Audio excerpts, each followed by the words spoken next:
Segmen Anda itu siapa sebenarnya? Mikro, kecil, menengah, atau besar?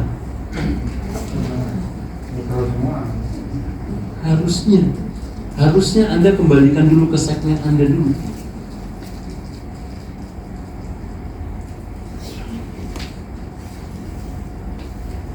Ini loh Pak Bu, ada ya? Ultra mikro kita itu Mas.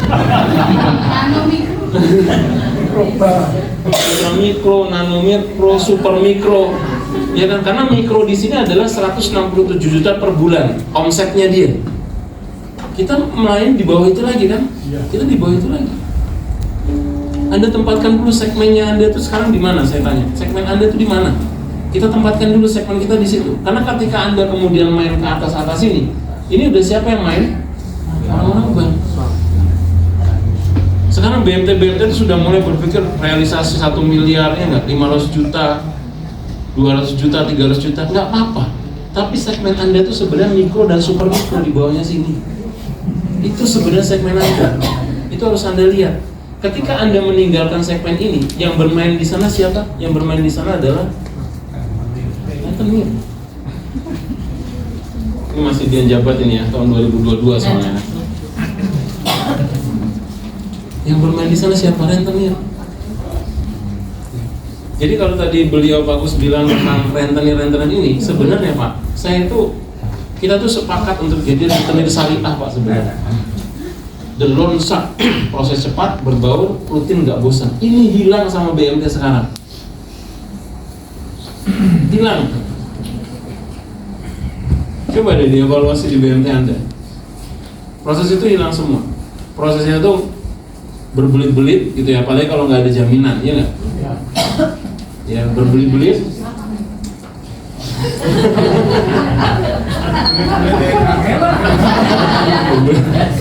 Berbelit-belit aja kangen gitu. Gitu makanya.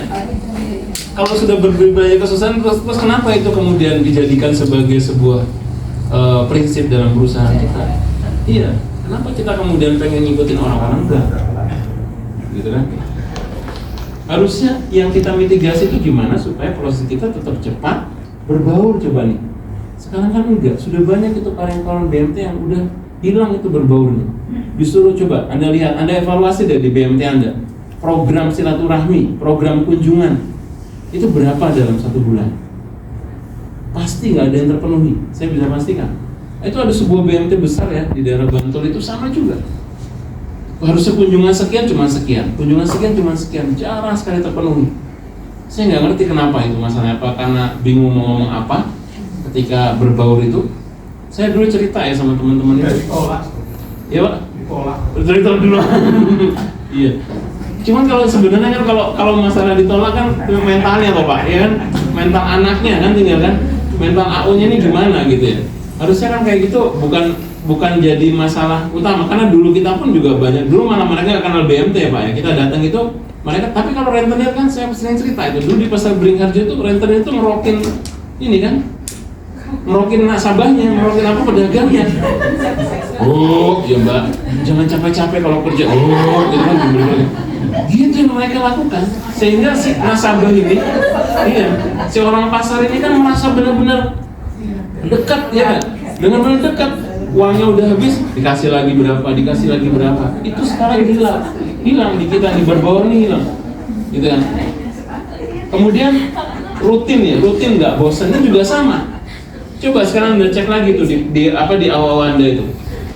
Sekarang kunjungan kepada anggota-anggota itu benar nggak? Masih nggak?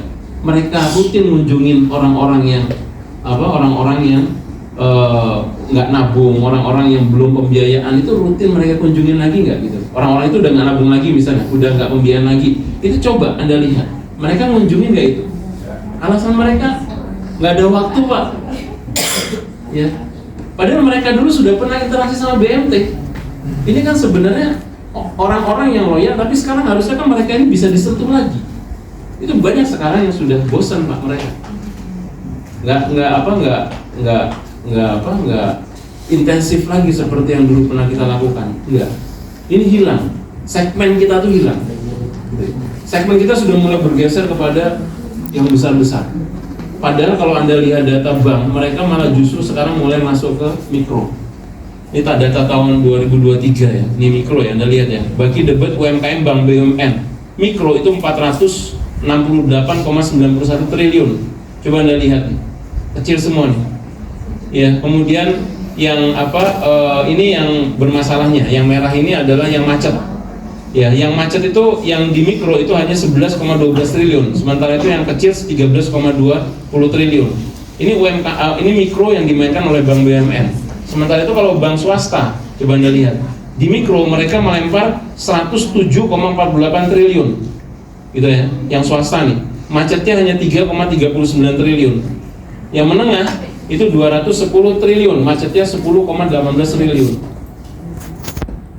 Jadi kalau Anda lihat di sini bank-bank itu aja incernya mikro, sementara itu kita mau bergeser ke arah atasnya, tekan posisi.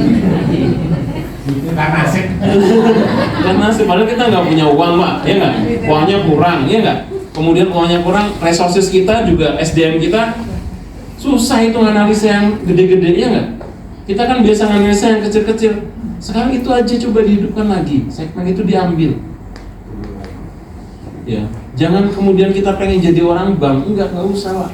Kalau misalnya dulu ada jaminan, ada pembiayaan tanpa jaminan, coba dipikir lagi gimana mitigasinya, gitu ya. Pikirkan lagi mitigasinya.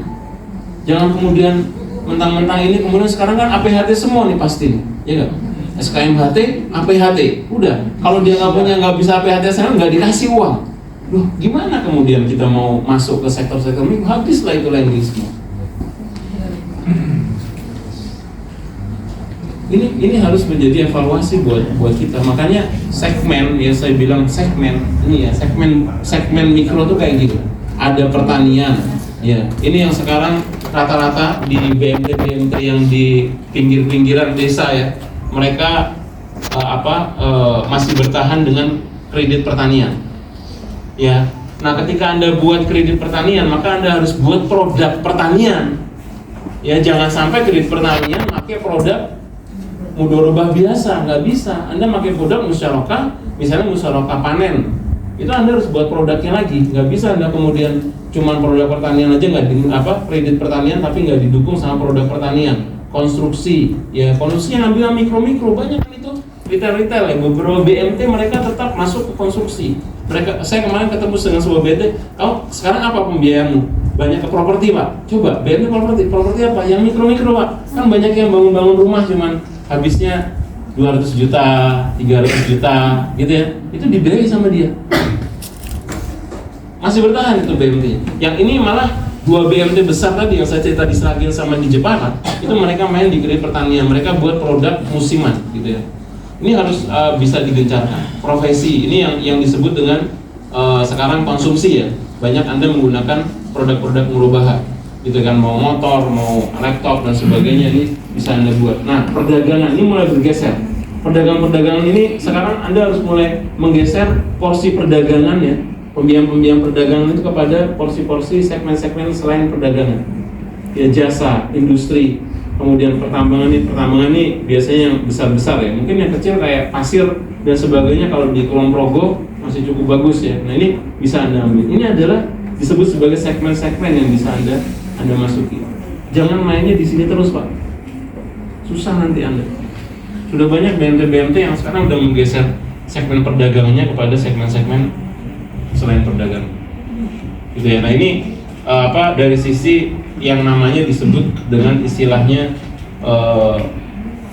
segmentasi. Pasar Anda adalah mikro, maka layani dengan layanan mikro.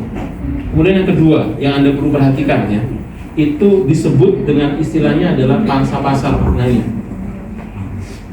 ya, Anda harus mulai menghitung BMT ini manajer di sini, kalau ada manajer ya, pengurus di sini, Anda sudah harus mulai belajar strategi pangsa pasar. Pangsa pasar itu kayak apa? Nih, saya kasih contoh. Ini saya ambil tahun 2016. Ini namanya pangsa pasar. Ya, Aqua itu 46,7. Dulu di tahun 2016 ya, paling besar. Lemon Mineral pada waktu itu hanya 3,5% pada saat itu. Gitu ya. kemudian ada 2 tank, ada Oasis, ada Super O2, Prima dan lainnya. Ya 38,1%. Ini namanya pangsa pasar. BMT harus membuat pangsa pasar. Ini adalah pembiayaan 4.193 triliun. Ini pangsa pasar bank. Ya, kalau Anda lihat di sini yang paling besar mana? BRI 24%. BRI 25%, kemudian Mandiri 21%. Dan seterusnya dan seterusnya dan seterusnya. Ini namanya pangsa pasar dari bank. Nah, Anda di BMT harus mulai berpikir tentang pangsa pasar. Kenapa? Karena ada dalam istilah strategi pemasaran itu namanya saturasi. Ada istilahnya namanya saturasi pasar. Jadi pasar itu memang sudah penuh. Pasarnya di cabang Anda, pasarnya di wilayah Anda, itu memang sudah penuh. Anda nggak bisa lagi menguasai pangsa pasar itu. Ya, pasar itu memang sudah dikuasai oleh berbagai macam kompetitor. Gitu. Anda mau ganti kepala di kaki kepala, itu tetap aja akan tercapai. Gitu. Anda harus mulai menghitung yang disebut dengan pangsa pasar. Atau kalau seandainya Anda tidak mau menghitung dengan pangsa pasar, maka Anda harus merebut pangsa pasar orang lain. Iya, misalnya gini ya. Anda lihat ya, misalnya Bank A ini 60%. Ya, 60%, 10%, nantinya 20%, BMTA 10%. Maka ketika Anda muncul di sini, misalnya Anda muncul di sini BMTB. Ya, BMTB Anda. Maka Anda dapatnya 8% dengan apa? Dengan mengambil pangsa pasar perusahaan lain. Kulon Progo misalnya tadi saya tanya ada Arafah, ya nggak? Ada Beringharjo, ya nggak? Ada Tamsis, kemudian ada Harta Amanah, ya nggak? Ada Bina Sejahtera, kan ada 5 BMT nih. Sekarang pertanyaan saya, kalau 5 BMT ini 100%, ya nggak? Sekarang kalau misalnya Arafah mau meningkatkan jadi 25, apa yang dilakukan oleh Arafah? Tinggi kok BMT nya Beringharjo, ya nggak? Diambil itu punyanya BMT Beringharjo 5%, sehingga BMT Beringharjo akan berkurang 5%, tinggal berapa? Tinggal 15%. Itu yang disebut sebagai pangsa pasar. Ya, Anda nggak bisa menampilkan itu, nggak bisa. Ini teorinya udah kuat ya. Teori ini udah kuat bahwa pangsa pasar itu juga nanti akan menentukan landing Anda, gitu. Makanya kemudian dikenal dengan istilah Blue Ocean sama Red Ocean.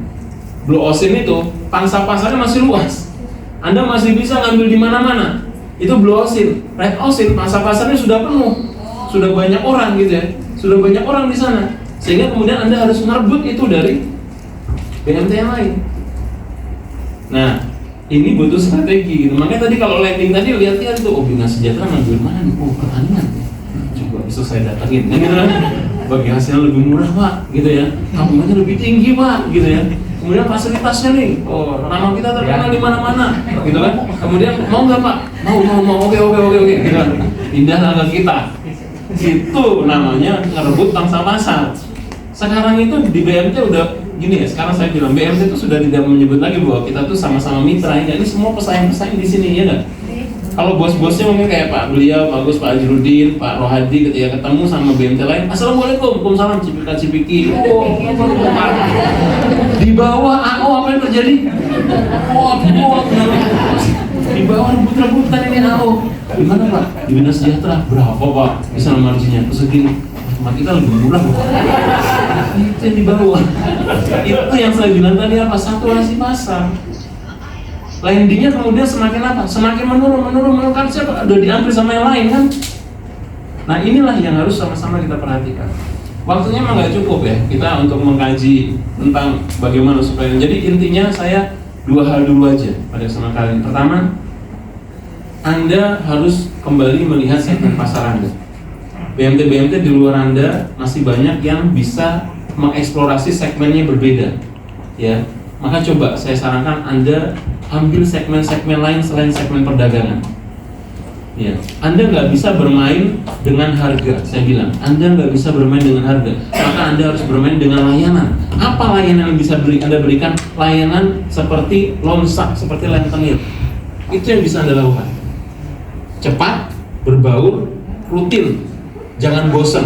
Itu yang bisa Anda lakukan. Anda nggak bisa buat murah, karena paling murah 1,25 flat. Itu paling murah. Yang mentok itu. Kalau Anda ngambil segitu, Anda akan rugi. Ya, saya bilang Anda akan rugi. Kecuali Anda dapat dana dari PDB atau dari PIP. Itu mungkin Anda bisa jual lebih murah dari itu.